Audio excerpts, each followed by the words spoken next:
Disney Plus Goosebumps. Is it any good, and how does it stack up against the 1995 TV series and the book series? We're going to talk about that right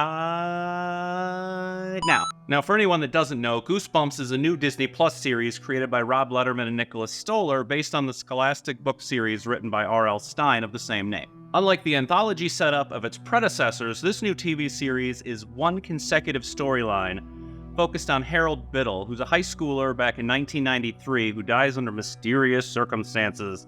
And then fast forward 30 years, and we find out that the vengeful spirit of Harold Biddle has possessed a teacher and is looking to take his revenge on the people of Port Lawrence. As I mentioned a second ago, this isn't the first time that we've seen Goosebumps on television. From 1995 to 1998, a Canadian television company called Protocol Entertainment, working with Scholastic, produced 74 episodes based off the book series across 4 seasons. Now, that previous TV series and the books were always targeted at middle grade aged readers. This new series has been bumped up an age bracket, so it's aimed more at the mid-high school level. I'm going to guess 10th to 11th graders. I don't think they really say, so I'm not sure. But also, the themes and the subject matter are much darker than the OG Goosebumps. Now, bearing all of that in mind, and before I get into the meat of the review, if you grew up on Goosebumps and now have kids of your own and you're hoping this new series is a way to introduce them to the world, then I would recommend you either get them the books, and yes, Stine is still cranking them out, not as prolifically as he was back in the 90s, but there are still new Goosebumps books coming out, or introduce them to the original television series, which is available on a number of streaming services right now. This new Goosebumps is not going to be the Goosebumps that you remember, I don't think. I'm not totally sure why they decided to bump up the age bracket. Maybe it had something to do with the fact that Fear Street was so popular, the films that Netflix put out, which was also based on a series of books that R.L. Stine wrote, but at a higher grade level. You know, typically Goosebumps was early fare. You started reading those in middle school, and then as you graduated up to high school and college, you also graduated to the Fear Street series. So, anybody's guess why they did that. So the first thing I want to cover is what I liked about the series. And the shining example that I have is The Haunted Mask, which is the second episode in the series, and honestly the reason I finished watching it at all. The first episode I thought was a little heavy with the relationship drama, which I'll get back to in a minute. But The Haunted Mask, I felt like showed some real character growth, it had great writing, and had a good story, and I felt like it was really one of only maybe 2 or 3 episodes that captured what I felt was the magic of the original Goosebumps. A close second was the episode Give Yourself Goosebumps. That was just a really cool idea. I think it was well written and well executed. A great performance from Justin Long and the rest of the teen cast. Plus, they did some really awesome setup in the previous episode, and it had a very excellent payoff. So I thought that was great too. So that kind of resurged me back into the series when we were like, I don't know, what's that, like 2/3 of the way through, and that was a good one. Another great part of the series was Justin Long's performance, which was excellent. He was able to shift between silly and harmless to ominous and desperate seamlessly, and it really made for some great storytelling until you got past episode 8. Episodes 9 and 10, there was a big character shift, there was a big story shift all around, and to me, it just kind of felt like he phoned it in the last 2 episodes, and it's hard not to feel like it's because he couldn't get behind the big changes they made in the story either, which I will get to, but it wasn't great after episode 8. Talking about the story shift, the whole thing changes after episode 8, and I won't get into any spoilers, but just say it doesn't feel like the same show, and Justin Long's character, Mr. Bratt, he makes a fundamental character change, which they kind of allude to in a previous episode, like this is the real Mr. Bratt because he's, possessed through the whole series.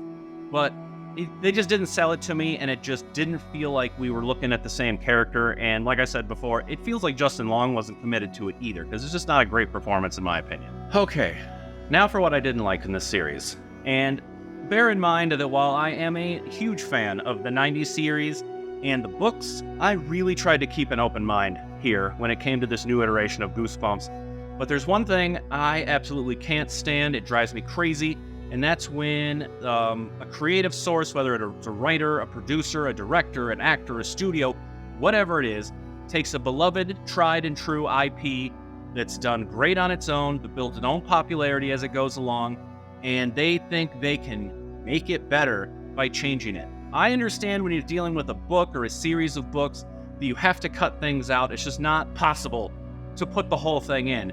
But you do the best you can to keep it the same. Fans of Goosebumps deserved a good Goosebumps series, And I don't think they got that here because they thought they could improve it somehow, and it didn't need improving. It was great the way it was. And honestly, too many times I think studios buy these IPs not because they have a passion for the project or a real interest in that kind of storytelling, but because they want creation insurance, basically, is what it comes down to. Is they're creating an okay series or a decent movie, and rather taking the time to polish it and make it great and make it its own thing, they want to slap a sticker on it just to get people going to it so they can be sure they're going to make some money on it. And I get it, it's a business. You need to be able to do that, but you're in a business where you're working with creative projects, and you can't just put a sticker on something and just figure, oh yeah, everyone will be fine with it, because this is not Goosebumps, okay? Goosebumps is middle grade horror. Myself, and presumably other Goosebumps fans out there, never tuned into Goosebumps for the teen relationship drama. I don't care who Isaiah is crushing on in this episode.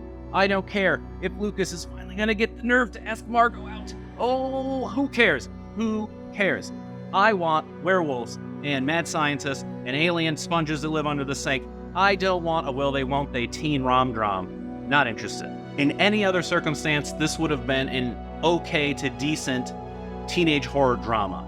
But instead, they put a Goosebumps sticker on it, pulled bits out of the books like the Cuckoo Clock of Doom, the Say Cheese or Die camera, the Haunted Mask, the Worms, etc., sprinkled it throughout, just to use them as hollow MacGuffins to shove the story forward and keep people watching, hoping they were going to see more Goosebumps Easter eggs, which is basically what the whole series turned into for me, with the exception of the few shining examples which I have pointed out and bear repeating, is most of it is just Easter egg hunting, seeing what cool thing from the books or the old TV shows am I going to get to see again.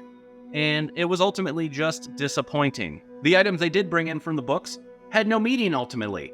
They had no backstory. They were just things that were around, and they showed up and someone got their hands on them and they did some stuff, and then when the stuff ended and the episode was over, that was it. They were just a means to an end, and there was no explanation given where these items came from. I mean, there is, but it's terrible. Why they are the way they are? Are they cursed? Are they haunted? Are they built by a mad scientist? What is it? I don't know. But they don't explain it, and it's infuriating. Honestly, a series covering these cursed or haunted items and then explaining how each one became the way it was would have been infinitely more interesting and more in line with a Goosebumps story. Okay, finally wrapping this thing up, let's talk about what happened in episodes 9 and 10. And I won't spoil anything, so don't click away. But the first 8 episodes are okay. They're not great, but the Harold Biddle storyline is pretty decent, and it does kind of keep you wanting to watch, even though it's not Goosebumps. But anyways, it keeps you wanting to watch. But then the 8th episode was just weird. It just felt really ham-handed. The storytelling just took like an abrupt left turn into Nowheresville. And then the last 2 episodes of the season don't even feel like they're part of the first season. I mean, they're loosely tied together, but it's so thin that it's hardly worth even mentioning. I felt like I was watching 2 disassociated episodes from another season or another show even. My final judgment on this is if you like teen romance horrors with darker themes and overtones, then maybe this would be right up your alley. But if you're tuning into this based on a nostalgia for the old Goosebumps, I think you will be sorely disappointed. I was. But that's just what I think. What do you think? I would love to hear your comments below. What was your favorite episode? In the meantime, thanks for watching to the end of the video. Please subscribe if you like these kinds of things, and I'll make more. You can click over here and watch some movie trivia in 60-second sound bites. Pretty cool. Or you can see what YouTube thinks you'd like right over here. Either way, thank you again for watching, and until next time, have a good one.